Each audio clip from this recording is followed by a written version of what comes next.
Hello everyone, हम कर रहे हैं arithmetic progressions exercise 5.2 class 10 CBSE का क्वेश्चन नंबर 7। क्वेश्चन क्या है?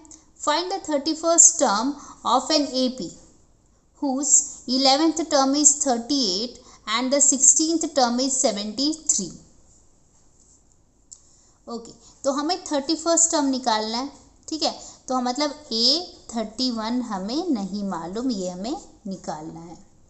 ठीक है, 11th टर्म कितना है? देखो A11 हमें दिया हुआ है 38। ठीक है, और 16th टर्म कितना है? A16 हमारे पास है 73। तो ये है इंफॉर्मेशन और हमें निकालना है A31। ठीक है, अभी देखो हमारे पास an का क्या फॉर्मूला है? an equal to a plus n minus 1d होता है। ठीक है, तो अगर हम लोग A11 यहाँ पे रख देते हैं तो क्या होगा? a प्लस यहाँ पर n की जगह पे 11 आ जाएगा, 11 माइनस 1 और d हो जाएगा। ठीक है, तो ये क्या बन जाता है? देखो A11 हमें पता है तो मैंने 38 रख दिया है ना। A11 क्या है? 38 दिया हुआ है तो A11 की जगह पे मैंने 38 रखा।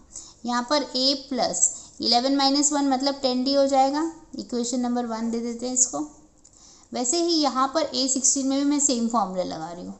मतलब क्या? A16 इक्वल टू ये फॉर्मूला में मैं इसको फ्रेम कर रही हूँ, तो ये हो जाएगा a प्लस, अब n की जगह पे क्या आना है? 16 आएगा, तो 16 माइनस 1 और फिर d, राइट।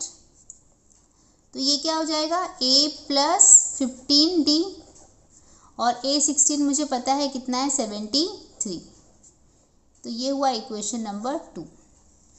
ओके, अब हम क्या करेंगे? इक्वेशन 1 में से 2 को या फिर 2 में से 1 को सब्ट्रैक्ट करेंगे ताकि हम लोग d का वैल्यू निकाल पाएँ। क्योंकि यहाँ पे देखो a कॉमन है, तो अगर सब्ट्रैक्शन करेंगे तो a कैंसिल हो जाएगा और d बचेगा और d का वैल्यू मिल जाएगा। तो हम लिख देते हैं सब्ट्रैक्टिंग इक्वेशन 1 फ्रॉम 2। आपने 2 फ्रॉम 1 किया तो भी आंसर आएगा। तो 1 फ्रॉम 2, जब आपने फ्रॉम 2 लिखा है तो मतलब 2 वाला ऊपर आएगा, पहले आएगा। तो 73 equal to a plus 15d और 1 क्या है? 38 equal to a plus 10d हो जाएगा। ठीक है, साइन चेंज हो जाएगा क्योंकि सब्ट्रैक्शन है, तो माइनस माइनस माइनस। 73 में से 38 जब हमने माइनस किया तो हमें मिलेगा 35। a positive a negative cancel हो जाएगा। ठीक है, 15d में से 10d चला जाएगा तो 5d ही बचेगा। ओके, तो यहाँ से d क्या मिलेगा? d इक्वल टू 35 अपॉन 5, मतलब d क्या मिल जाएगा? 7। ठीक है, अब मुझे D7 मिल गया है। अब मैं क्या करूँगी? ये जो D7 है ना, इसको कोई भी एक इक्वेशन में या तो 1 में या तो 2 में मैं रख दूँगी और वहाँ से मैं a का वैल्यू निकाल लूँगी। ठीक है, ओके, तो देखो हमें इन्फॉर्मेशन मिली है d इक्वल टू 7। अब मैं लिखूँगी put d equal to 7 in equation 1। मैं 1 में रख रही हूँ, आप किसी में भी रख सकते हैं। तो 1 क्या है मेरा? 38 equal to a plus 10d। तो लिख लेते हैं यहाँ पर 38 equal to a plus 10d। ठीक है, वैल्यू डाल देते हैं। तो 38 तो मैंने ऐसे ही लिख दिया, a लिख दिया और 10 इंटू 7 करेंगे क्योंकि d का वैल्यू 7 है। तो ये क्या हो जाएगा? 38 इक्वल टू a प्लस 70। तो फिर a का वैल्यू क्या आएगा? 38 माइनस 70।